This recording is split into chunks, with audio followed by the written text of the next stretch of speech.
past few years, we've heard the term free agents and been told we would all need to become one in order to succeed. The recent economic structures have helped to promote this concept as reality. Where do we get the tools to take control of our career path in the present and future? Welcome to The Career Confidant with your host, Marie Zimenoff. Marie and her guest experts are here to provide you with the tools you need to move forward and achieve your career goals. Now, here is Marie Zimenoff.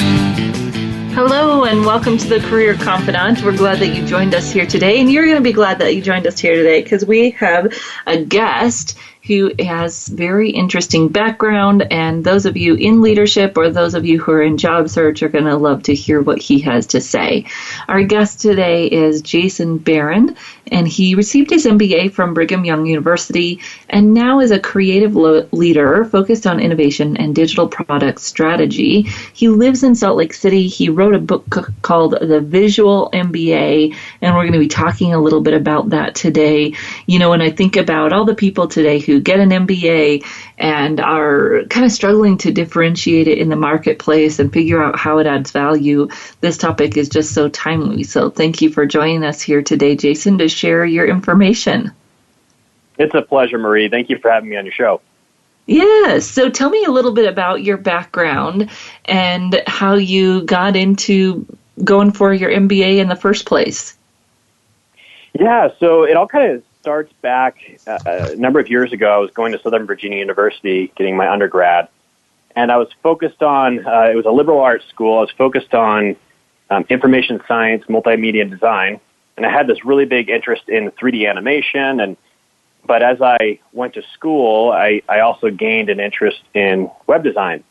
And I had a professor who was a volunteer for one semester, actually. His name was Don Clark. He was an amazing professor. And he had been the president of Lord & Taylor, which is a large retail chain back east. And he planted in me a seed, and it's stuck with me ever since. He gave me the best advice ever. He just said that the world is full of problem identifiers, and what the world needs is more problem solvers. And so that really stuck with me, and he was always challenging us to find a better way to do things. And so he planted that seed and instilled an entrepreneurial bug in me as well. So after college, I worked at a game studio, a video game studio, for a couple of years, and that entrepreneurial bug kind of was biting at me. And so I started a small website called stockupfood.com that allowed people to calculate how much food they would need in an emergency and other supplies. And I kind of realized that the gaming industry wasn't something that I really wanted to continue in. It wasn't totally conducive for a family. I was married. I had a child at that time, one child. And so I moved to a marketing company. And then from that marketing company doing web design and graphic design, I was looking elsewhere, and I had a couple job offers around web design. And around that same period of time, that entrepreneurial bug again kind of started biting at me. And I was a founding partner of a company called Lowest Med that helps people find the lowest price of their prescriptions. And it was actually just last year, it was acquired by RetailMeNot in 2018. And so I from that marketing company, one of those job offers was a large nonprofit organization that's worldwide.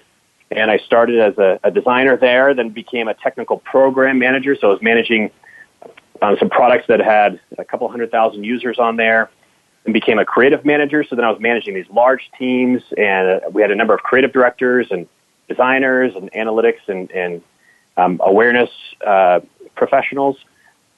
And then from there, took the responsibility over one of our products that has tens of millions of visitors, and it's been a great learning experience kind of through this career. And I have always wanted to get an MBA, and I was just kind of wondering when should I go? How should I do that? And in counseling with my wife, she just said, "Hey, it's a great time. Let's just do this. We'll do this together." And so I decided to help advance my career and gain some really good skills that are taught in business school. I decided to get my MBA at BYU. And so I did that, and it was a fantastic experience. I loved it. Yeah, and you were working at the time, so you got to implement some of the things that you were learning, but you also saw that the information maybe wasn't presented in a way that could be easily captured, or something led you to create this idea of the visual MBA. Tell me a little bit more about that. Yeah, so at the beginning of even before I started the program, there's this concept called sketch notes. Essentially what that is it's when people, when they're listening to a lecture or a conference or some kind of learning, they're taking visual notes. And there's been studies that show that taking visual notes helps with retention and also they're more consumable later. And so when I was getting my MBA, I thought, you know what, there's no one that's been crazy enough to try and do a sketch notes of the entire MBA program. And so I started doing them in class, really to benefit myself, but I saw the students in class, my classmates who were sitting next to me, were just so intrigued by these notes I was taking. And they were saying, hey, when you're done with the MBA in 2 years, I would love a copy of the book. And as I've shown people these visuals, they understand the concepts faster. I've just been really surprised by the level of interest and excitement around this concept of visual notes. And so at the end of the program, I launched a Kickstarter. For people that aren't familiar with what Kickstarter is, it's called crowdsourcing funding application platform.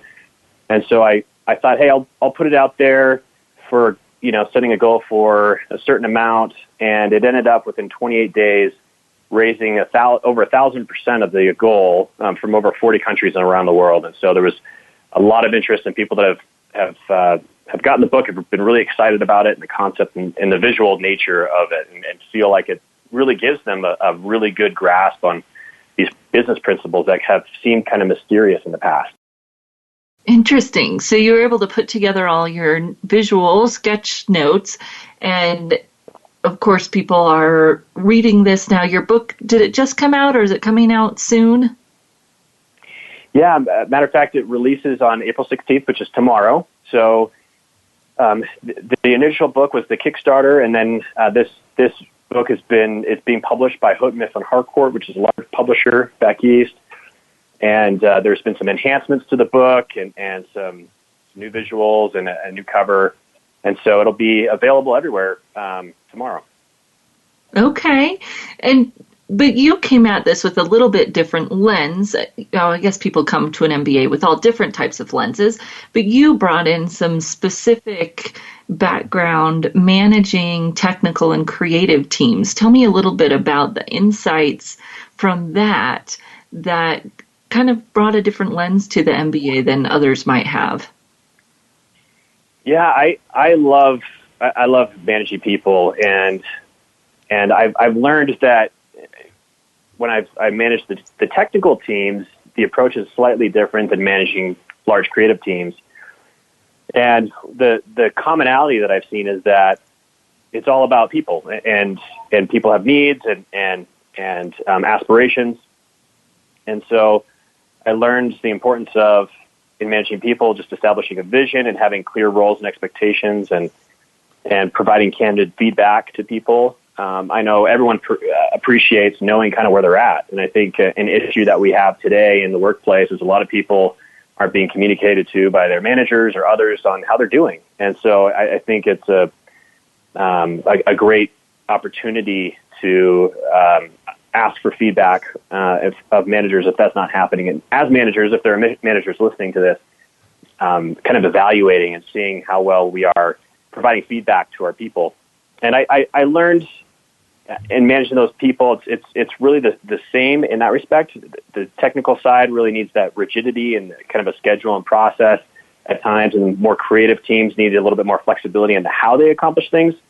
But as a manager, it's about creating the environment for success and letting that creative process happen. And for myself, managing the creative teams, that's when I was getting my MBA. It really helped me think outside the box, and I think that's where part of that idea of doing the visual MBA kind of came. It was thinking about outside the box of what's an approach that no one else has taken before.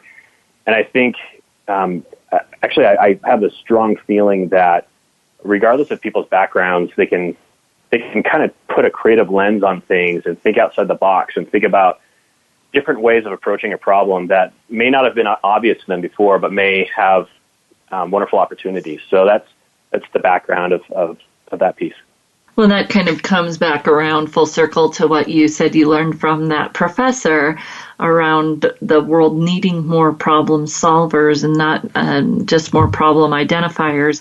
And if you could do that in a creative way, and then you got the opportunity to lead teams of people who were focused on solving problems in creative ways, and that always helps us just really get it when you teach other people and you see other people and you get to work in teams where other people are really walking that walk, if you will. It's easy to say, oh, we should be creative or we should think outside of the box. But it sounds like you actually got the opportunity to work with a group of people who are making that a reality every day. Absolutely. And I think everybody has creative potential, and I think it's about a manager and others giving permission, really, and showing it as an example. It's okay to think outside the box. I think a lot of people are sometimes in the creative process are scared of failure, and I think failure is just part of the creative process as well. So creating an environment where people can look for a better way of doing things, like you had mentioned, that professor challenged me and with that advice, and being okay to stumble and make mistakes, but learning from those, taking that approach to be willing to take risks and sometimes make mistakes, but in the end, it will pay dividends. You'll have much greater results if that's the approach you take. Yeah, so we're going to take a short break, but when we come back, we're going to talk with Jason a little bit more about the book and what the visual MBA really means, the value that it has for the reader. And then we're also going to talk a little bit about his experience hiring and what he was looking for when he was hiring, so that those of you who might be in that role, either of hiring or looking for work, can glean from his expertise and experience in that realm. So we'll be back in just a few minutes.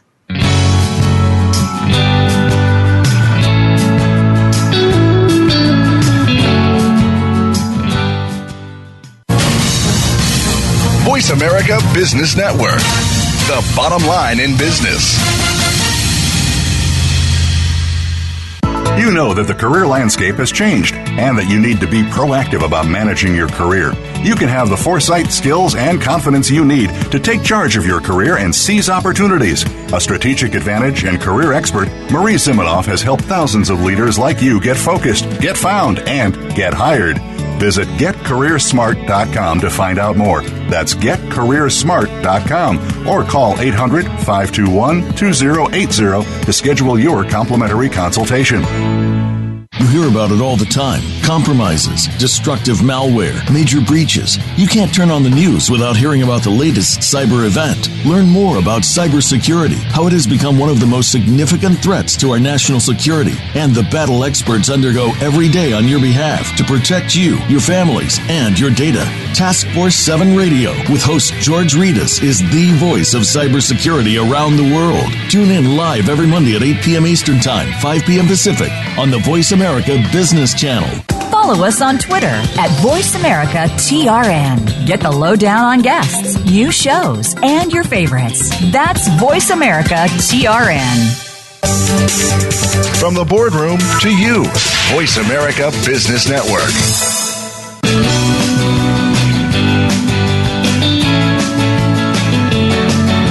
You are tuned in to The Career Confidante with Marie Zimenoff. If you have a question or comment for Marie or her guest today, please call 1-866-472-5790. That's 1-866-472-5790. You may also send an email to marie@astrategicadvantage.com. Now, back to The Career Confidante. Welcome back to The Career Confidante, and today we're talking to Jason Barron, author of the Visual MBA, and we've been talking a bit about his experience with his MBA and sketchnoting, which we'll talk about a little bit more here again in just a minute, and then about the background that he brought into that MBA as a leader of both technical and creative teams. As a coach and a branding specialist, I've worked with people on both ends of that spectrum, and maybe it's not a spectrum, I don't know. But the creative folks and the technical folks you might see as having very different approaches, but in some ways very similar. Although the technical people are more structured, they also have to take a creative approach to their problem solving.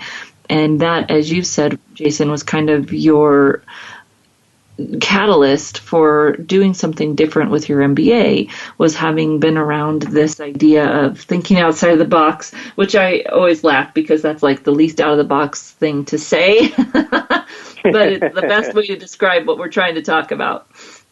Right. That's exactly right. Oh, go ahead. I was just going to agree with you. That's exactly right. Taking a look at problems in a different perspective, seeing it in different ways, and it is cliche, thinking outside the box, but it is true. I think a lot of times people get comfortable in the box, and so just the more people that can kind of put their head up and look above the clouds a little bit and kind of see a different perspective, the better off we'll be as a society, really. Yes, and it's I think people like to think that they can do this, but it's not necessarily easy for a lot of us to be creatively problem solving. And when you were hiring people for these roles, how did you go by identifying people that could actually really think outside of the box and didn't just say that on their resume? Right. Well, first off, the resume process is really important. It kind of speaks a lot about the individual. There's kind of three things that I'm looking for in a resume to begin with, and one is that it's well designed. It's not just because I have a creative background and I'm hiring creative people a lot of times. It's really, it shows that they care, that they're willing to put their best foot forward, that they're paying attention to detail. The second thing is that they're really focused on the job at hand. I can't tell you how many resumes I've looked at where you can tell based on the resume they hadn't adapted it to the job description. They had basically said, "Well, this is who I am, and so I'm applying for the job, and so here's my resume." And I read a book by Stuart Diamond, who's was a professor at Wharton.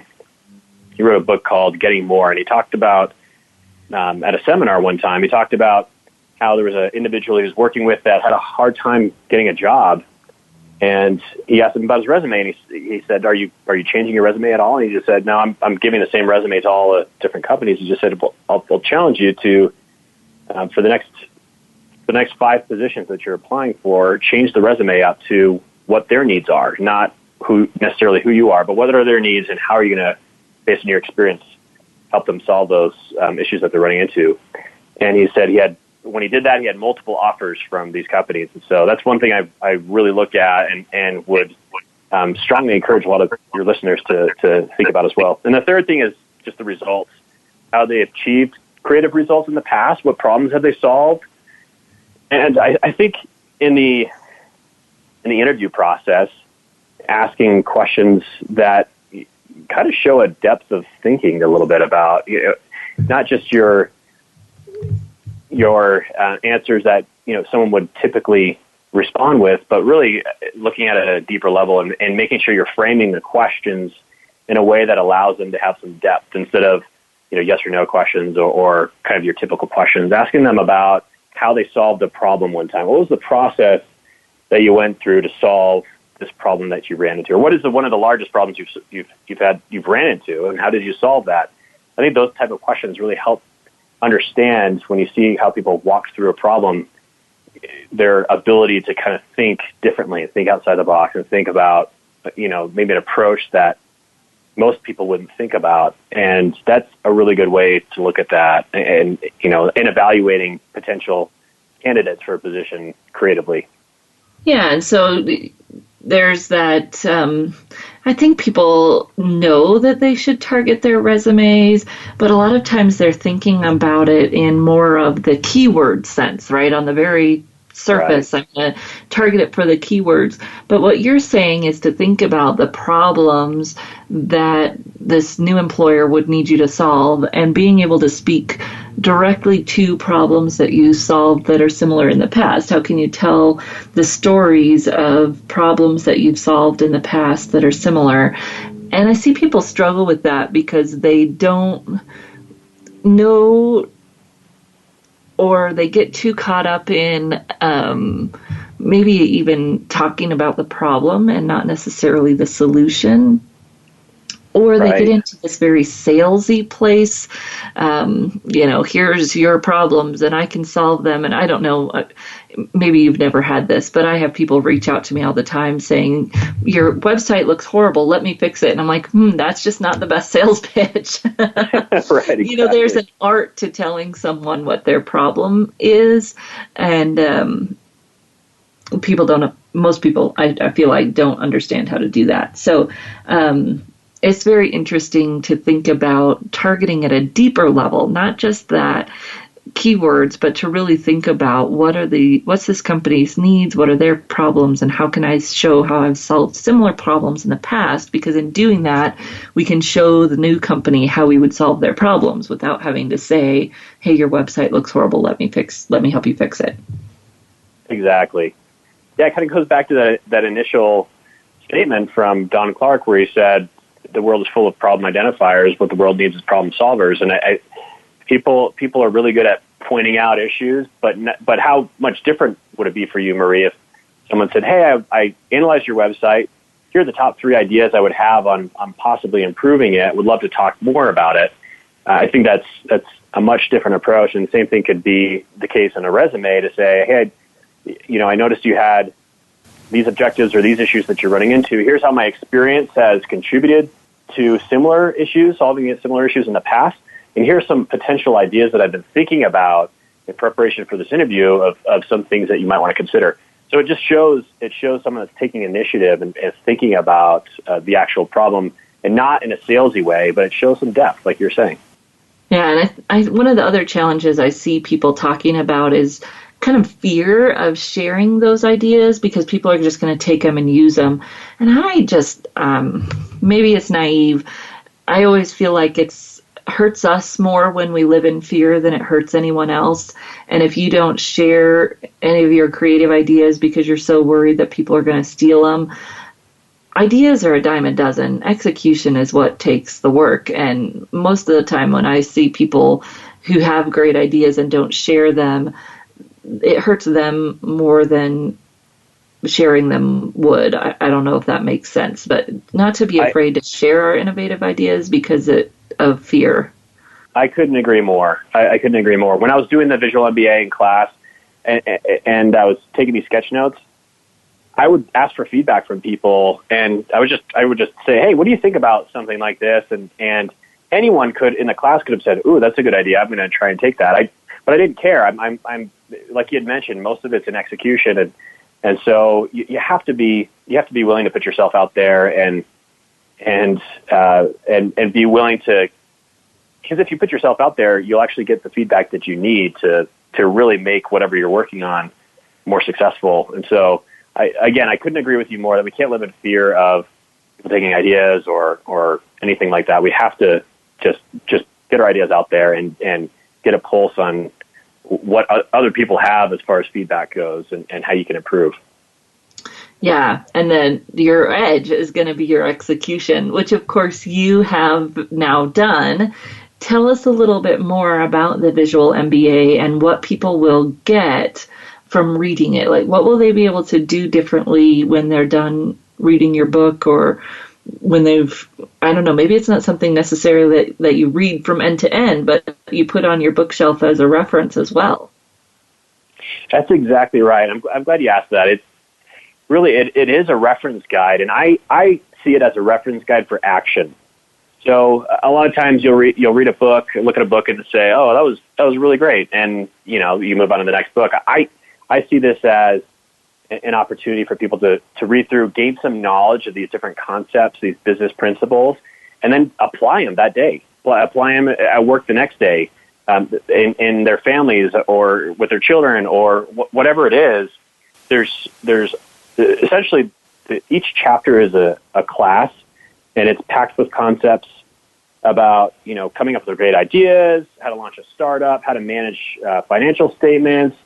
There's just so much in there. It's so broad that if someone is, say, looking to hire people or someone is looking at how to be a better performer, how to sharpen an idea that they have for a startup, they can kind of go back, they can go to that chapter and focus on it. But it really is, I had an individual email me and just say they're so grateful that they have it on their shelf. And it really should be that thing you can go to time and time again. It's not a sit down, read once, and be done with it. It's something that you go back to often. And I've had managers buy many copies for their employees so that way they have a common language and common principles to talk through. And so it really is a quick reference guide that can help people take action in areas they may not have done before for maybe a lack of opportunity or maybe fear, like you mentioned, or other things. But it gives people an edge and gives them the ability to see these business principles that are taught and really start applying them in their lives for greater results. Yeah. And it's, as you said, it's sketch notes from the MBA. So I'm guessing that it's very visual, easy to grasp topics, and something that you can apply for difference. And one of the things I see with the MBA right now in the market, there's a lot of people that have it. Doesn't necessarily mean that they can implement the concepts. And it's really the implementation of those concepts that makes you a better leader, makes you a better contributor to your corporation. So I'm excited to see it. I'm excited to implement the concepts and share it with my network. So I really appreciate you sharing about the book and coming on to give your expertise, and I know it'll be helpful to people who've been looking for work and who are leaders within organizations. So Jason Barron, the Visual MBA, comes out on April 16th. Get it, and I look forward to interacting with you more, Jason, as I'm about to move to Salt Lake City next week. So I'll be in your neighborhood. I'll look you up. That's wonderful. Please do. I'd love to do lunch with you. Thank you so much for having me on your show. This has been wonderful. Yes. Well, if you're listening, we're going to say goodbye and thank you to Jason. We'll be back in just a few minutes to debrief and dive deeper. We look forward to seeing all of you back here on the Career Confidant in just a few minutes. And thank you again, Jason, for joining us on the show.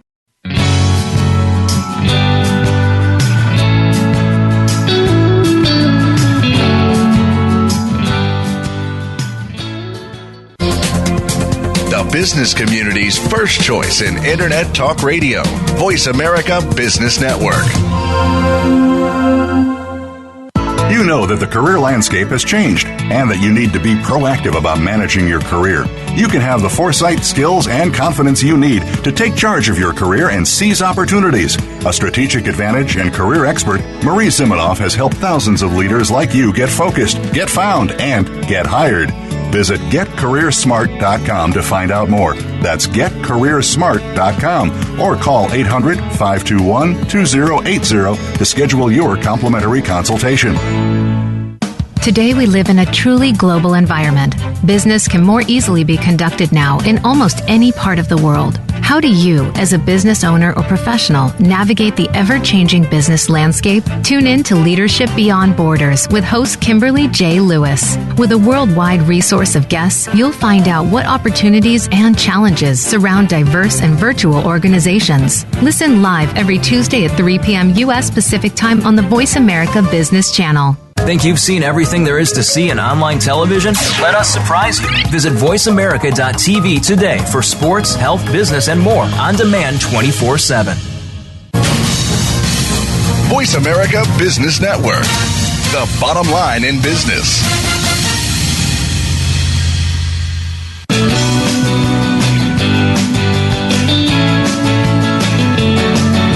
You are tuned in to The Career Confidant with Marie Zimenoff. If you have a question or comment for Marie or her guest today, please call 1-866-472-5790. That's 1-866-472-5790. You may also send an email to marie@astrategicadvantage.com. Now, back to The Career Confidant. Welcome back to The Career Confidant, and we're glad that you're joining us here today. And hopefully you enjoyed listening to Jason Barron, author of The Visual MBA. And this book brings up a lot of points when we think about why this book, why now, how does it add value. The first thing that I was struck by was how it illustrates the power of visuals and the increasing power of visuals in our lives. There's so many details. We're so overwhelmed, really, with words. And there's a lot of research that shows how people are just not reading, and visuals get noticed, they get read, because it's a quick, easy way to gather information. And our brain processes visuals so much quicker.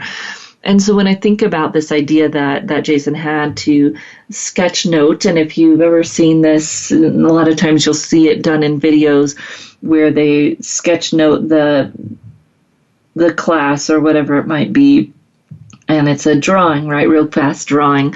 Obviously takes some artistic ability that I don't necessarily have, but it's also the birth of the instigator for whiteboard videos, which you see a lot as explainer videos about programs or topics.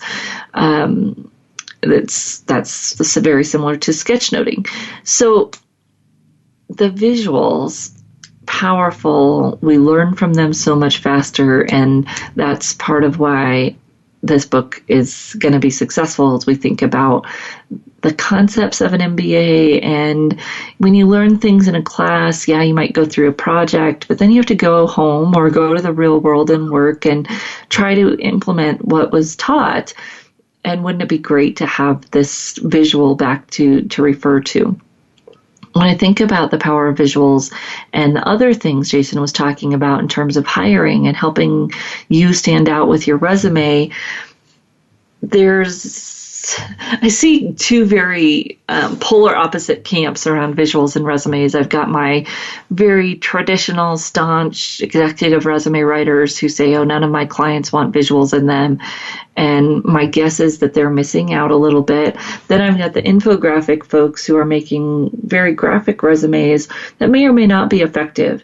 So as I usually do, try to find some middle ground and think about what is a visual in a resume and what does it do.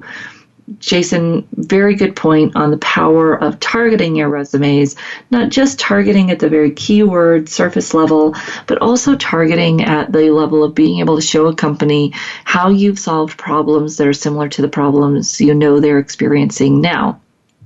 If you could do that with a visual, it's going to pop. It's going to get seen. It's going to get seen way more frequently than the words. It's going to get that face time that we want when we send somebody something to read or look at. Visuals do that. Visuals capture attention. So if you're using visuals on a resume, they better be effective, because if you're using visuals on a resume that are just cutesy or fun, or my pet peeve, the bar graphs of how great you are at skills, when it's a self-reported means nothing skill, not that the skill means nothing, but your report of how good you are means nothing. And honestly, skills aren't a differentiator anyways, but experience, problem-solving results are. And if you can use visuals that draw attention to those things, draw the eye to differentiators, draw the eye to results and value, that's what visuals should be used for in a resume. How can you use visuals to draw the eye there? Cutesy things are nice and they might make it look modern.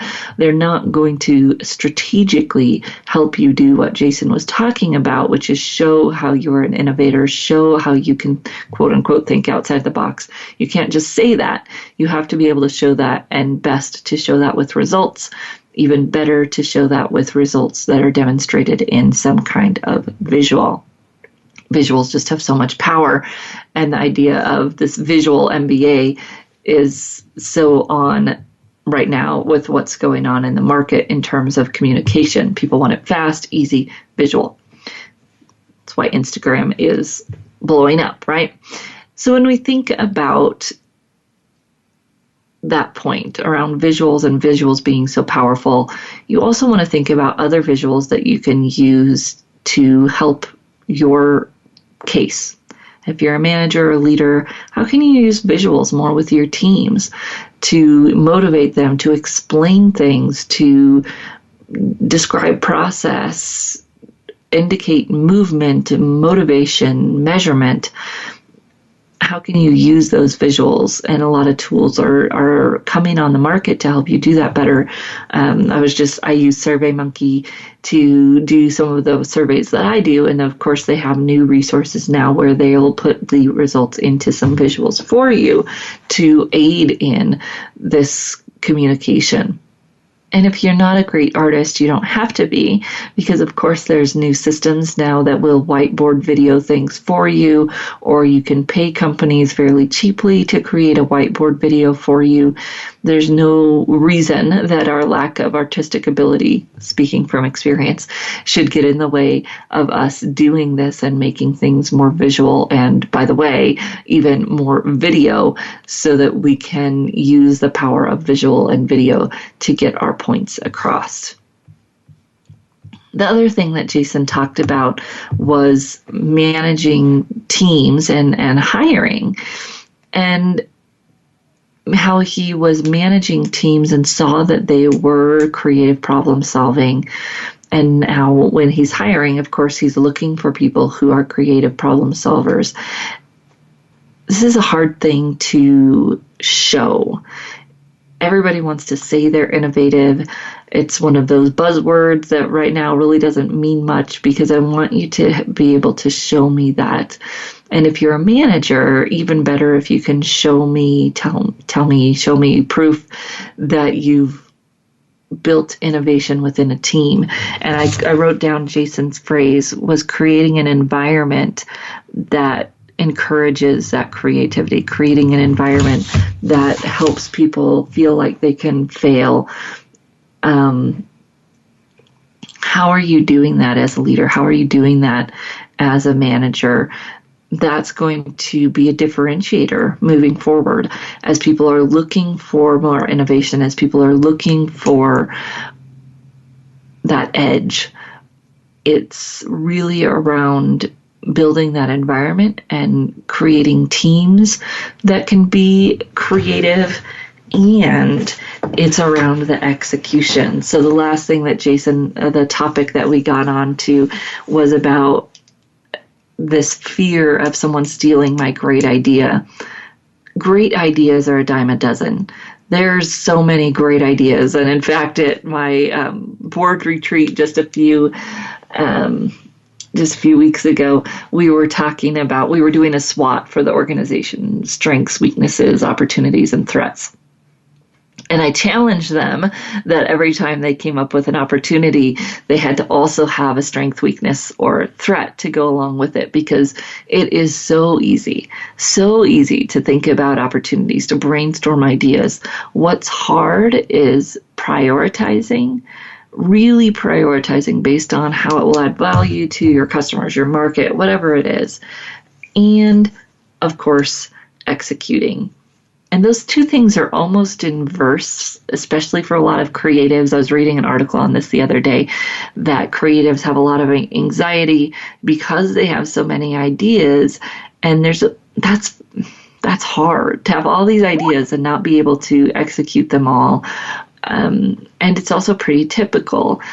Most people are not great at executing. Most people have a lot of ideas and can't get them done. Well, I shouldn't say most people. You can be an outstanding idea generator, but if you're not executing it, it doesn't matter. It doesn't make you any separation, doesn't separate you at all from those people who may not have as many great ideas. Because if they're good at executing, even the few good ideas that they have, it's going to put them apart. When we think about our careers, when we think about ourselves as leaders, as employees, it's important to balance the value that we place on innovation and executing innovation and actually solving those problems. And how we communicate that is so important. It's probably not the first time you've heard someone talk about there's a lot of people who can identify problems, but very few people that come with solutions. It's one of my least favorite things about being a leader is having those people on your team that are great at pointing out problems, but never come with solutions. And how do you help someone develop that ability to not only identify the problem, but to feel comfortable and confident enough to propose a solution? And then how do you as a leader get out of your own ego to accept that solution, to let the person try it their way instead of having to do it your way, because execution is going to fall off significantly when they have to do it your way. Encourage them to do it their way and make it acceptable to fail.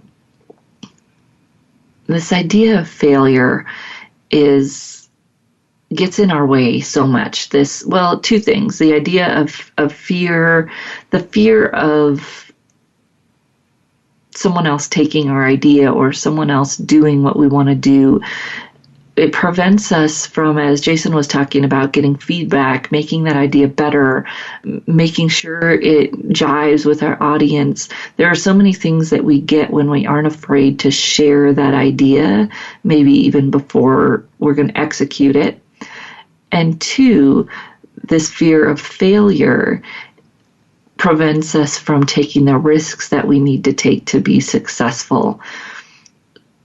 I was sitting and talking to someone about failure the other day and just thinking about how failure, for most of us, most of the time, isn't something that anybody else would really even know was a failure.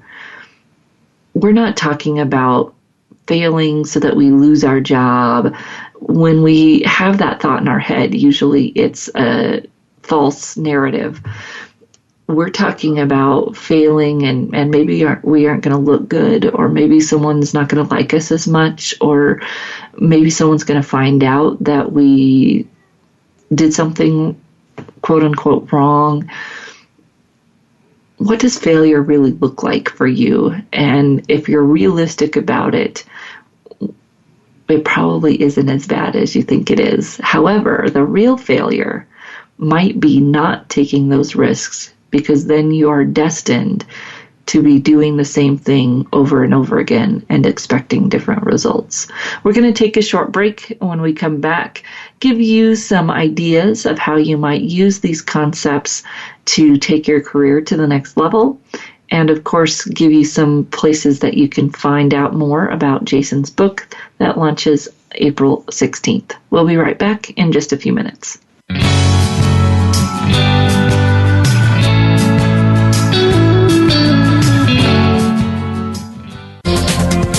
The business community's first choice in Internet Talk Radio. Voice America Business Network. You know that the career landscape has changed and that you need to be proactive about managing your career. You can have the foresight, skills, and confidence you need to take charge of your career and seize opportunities. A strategic advantage and career expert, Marie Zimenoff has helped thousands of leaders like you get focused, get found, and get hired. Visit getcareersmart.com to find out more. That's getcareersmart.com, or call 800-521-2080 to schedule your complimentary consultation. We hear it and read about it every day in the news. America is heading over a fiscal cliff. Home prices are still receding and unemployment growing. How can you preserve and increase your wealth in this kind of economy? Tune in to Turning Hard Times into Good Times with host Jay Taylor. Jay will explain the decline of our monetary system and the economy, and will give you winning investment ideas and the tools to protect and increase your wealth. Turning Hard Times into Good Times with Jay Taylor can be heard Tuesdays at 3 p.m. Eastern Time, 12 noon Pacific Time on the Voice America Business Channel. Become our friend on Facebook. Post your thoughts about our shows and network on our timeline. Visit facebook.com/Voice America. When it comes to business, you'll find the experts here. Voice America Business Network.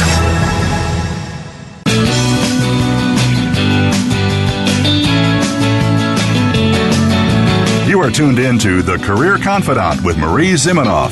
If you have a question or comment for Marie or her guest today, please call 1-866-472-5790. That's 1-866-472-5790. You may also send an email to marie@astrategicadvantage.com. Now, back to The Career Confidant.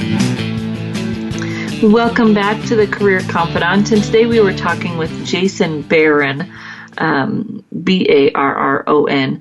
who is the author of a book that's coming out April 16th, 2019, and his last name, Barron, Jason Barron, the Visual MBA. Now, what I love about what he's talking about, and we touched on this just a minute ago, is the visual aspect. I want you to think about putting that on your to-do list. How can you use visuals more in your work, in your job search, in your branding?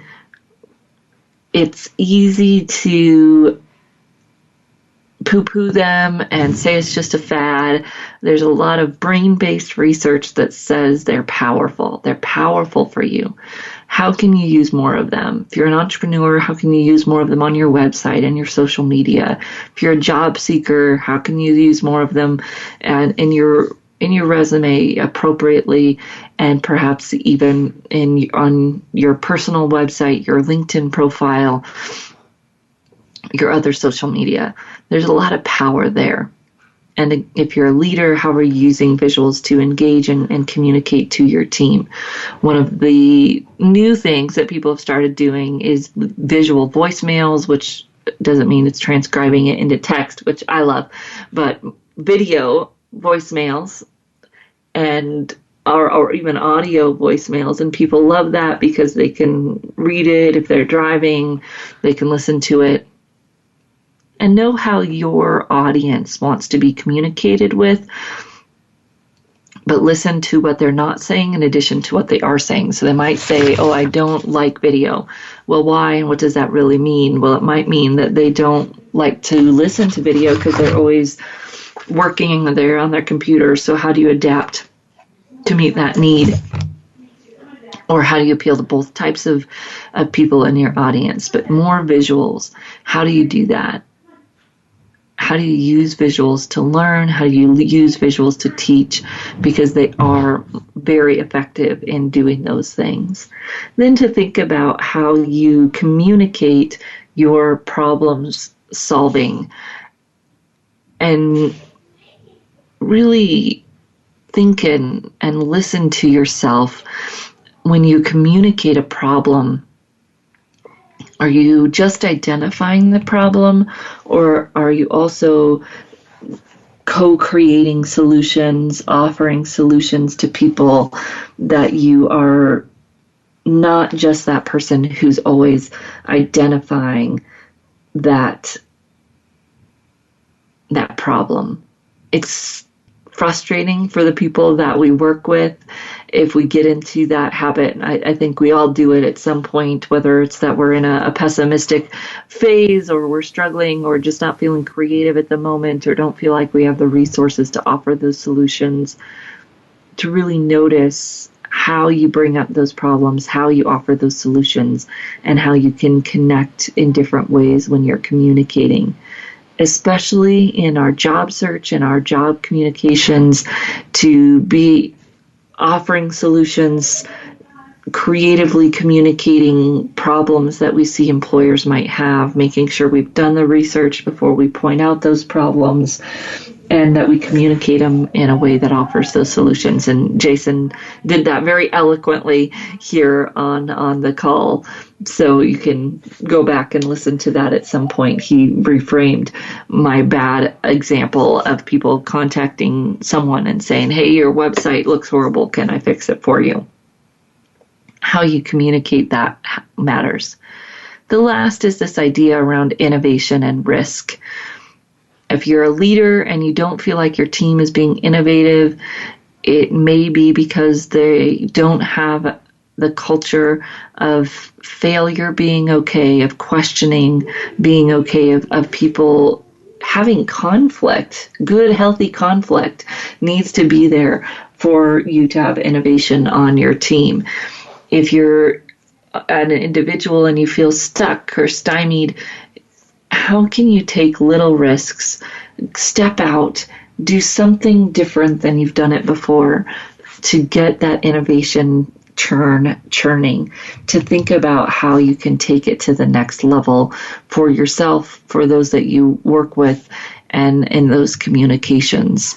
And fear of failure, fear of someone taking your idea, realizing what really matters in innovation, being open to feedback, being open to collaboration, doing that wisely, of course, and noticing when those fears are getting in the way of stepping out and doing something different. There's so many books out there on MBAs. Obviously, there's so many MBAs out there. When I saw this at first, kind of a dime a dozen. And then I dove into it a little bit, and I realized what Jason was doing here was different. It is innovative. It fits the current brain-based research. And to put out a new piece of literature in a space that is so flooded and so established, if you will, I don't even know if he knows or thinks about it this way, because it seems to be something that has been ingrained with him since he was early on in his career. But to step into that space and have not necessarily the confidence, but the willingness to overlook the fear of failure, the voices that might be saying, oh, there's already enough in that space, to be confident that he has something different that's going to add value. And maybe even just to do your research, know that there's the naysayers, listen to the naysayers enough to make sure that you're not making a mistake, but not listening to the naysayers so much that you let them get in the way of you doing that thing that's going to take it to the next level. So when you really are stepping out and you're doing something different, there's going to be naysayers. There's going to be people that say it's not going to work.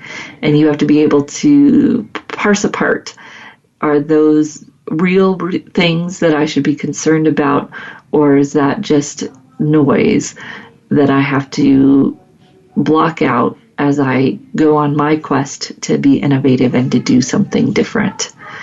So Visual MBA, Jason Barron, hopefully you'll grab a copy, help you take your leadership to the next level, whether you have an MBA or not. A great reference guide to have on your bookshelf.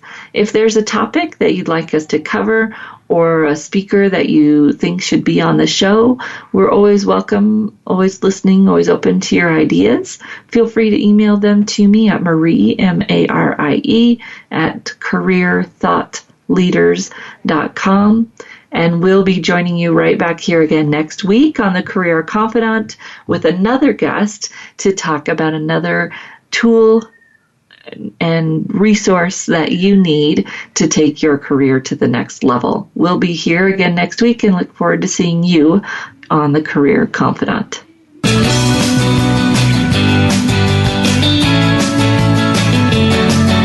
Thank you for listening to The Career Confidant. Marie Zimenoff will return again with another terrific guest next Monday at 6 p.m. Eastern Time, 3 p.m. Pacific on the Voice America Business Channel.